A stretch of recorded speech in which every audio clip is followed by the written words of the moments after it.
Chapter 1: The Hidden War at Home. The hardest wars are the ones fought in silence. No armies. No flags. No battle cries.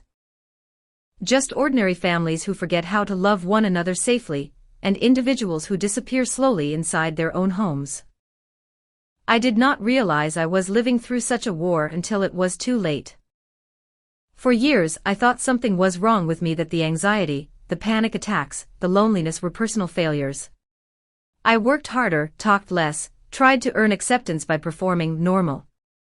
But every time I took a step forward, the ground seemed to shift beneath me. I would improve, stabilize, and then, just as quickly, find support withdrawn. Each success felt punished, each setback felt amplified. It took decades to understand that I was not the only one living this pattern.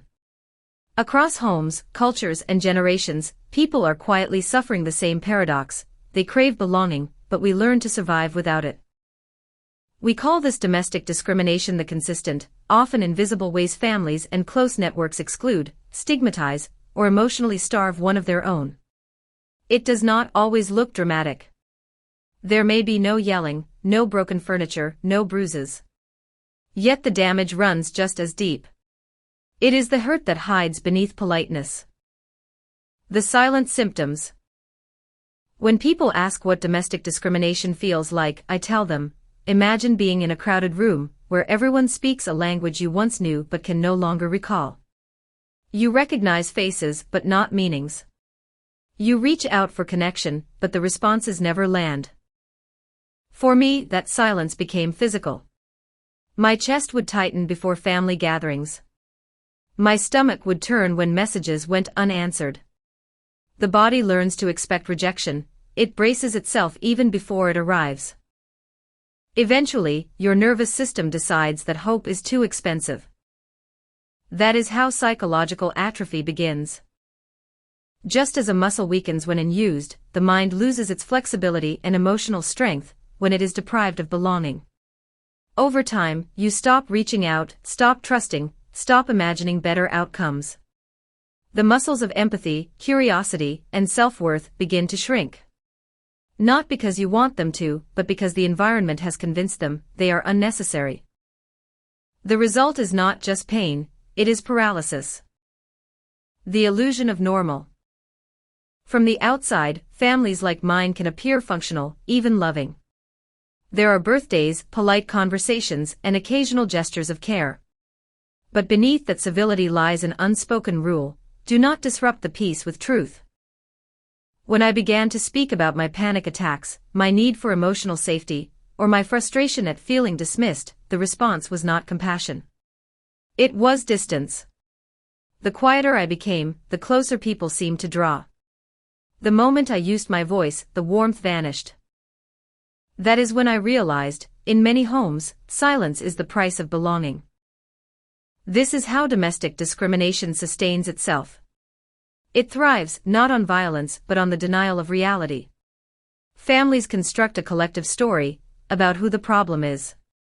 Once someone is cast in that role, no amount of progress changes the narrative. Every mistake confirms it, every achievement threatens it. It is not just dysfunctional, it is systemic. The structure of the family becomes a miniature version of society's larger injustices. Power kept through reputation, not truth. The psychological toll of exile. When the people who are supposed to love you become your harshest judges, the mind learns dangerous lessons. You start to believe that love must be earned. That safety is conditional. That silence equals peace. That your pain is too much for others to bear. Each belief strips away another layer of vitality. What remains is a person who can function but not flourish. You show up to work, smile in photos, maybe even make progress, but the internal spark dims. That dimming is what I now call psychological atrophy. It is not a breakdown, it is a slow unbuilding. It is the erosion of psychological tone, the emotional equivalent of a limb growing weaker through neglect. Neuroscience supports this metaphor. Studies show that prolonged isolation and emotional neglect reduce gray matter in regions tied to motivation, empathy, and self-regulation. The same use it or lose it principle that governs physical muscles applies to emotional circuits in the brain. Without safe connection, they wither. And just like with the body, recovery is possible, but it requires consistent, nurturing use. When family becomes a mirror of society. Domestic discrimination doesn't stay confined within the home. It spills outward, shaping entire communities. Children who grow up unseen learn to hide. Adults who live without validation often overcompensate with control. When enough individuals are emotionally malnourished, the collective empathy of a society shrinks. That is when poverty deepens, crime rises, and corruption festers. Because at the root of every act of exploitation or apathy is the same message once delivered at a kitchen table: some lives matter more than others. The disconnection we see in politics, workplaces, and institutions begins in living rooms. It is passed down like a silent inheritance. We teach emotional exclusion early, and the world becomes a reflection of our unfinished healing. When families practice inclusion privately, society practices justice publicly. But when families normalize exclusion, the whole structure rots from within. Finding safety in the unexpected. My turning point came not from reconciliation, but from recovery, specifically, from the open-door policy at a community center called Reaching Out Recovery. It was not a fancy place. Plastic chairs, simple meals, strong coffee. But it offered something I had not felt in years: unconditional welcome. No one asked for credentials, diagnoses, or proof of progress. They just said, "You belong here." And that phrase, ordinary as it sounded, began rebuilding me. My panic attacks slowed.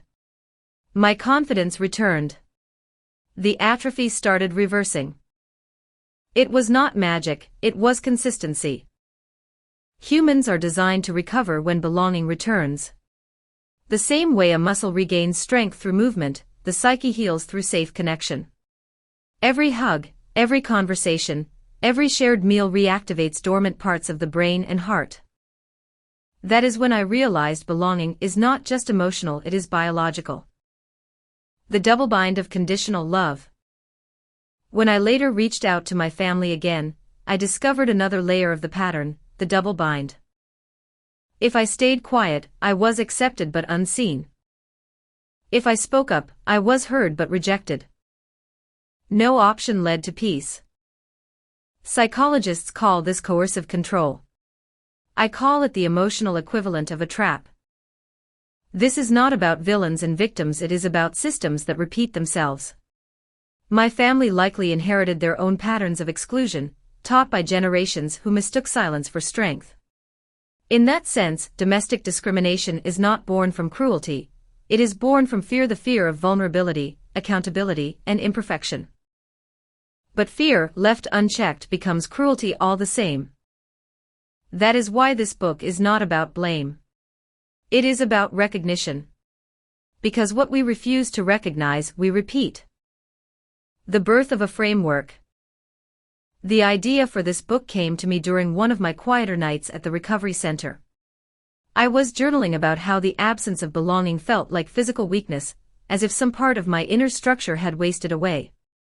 I wrote, "Maybe what I'm feeling is psychological atrophy, the mind losing tone from lack of use." That phrase stuck.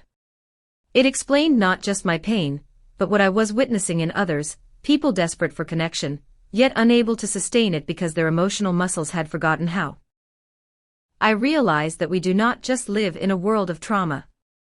We live in a world of disuse of emotional systems left inactive for so long they can barely move. We praise independence so fiercely that we forget interdependence is how the human mind stays alive.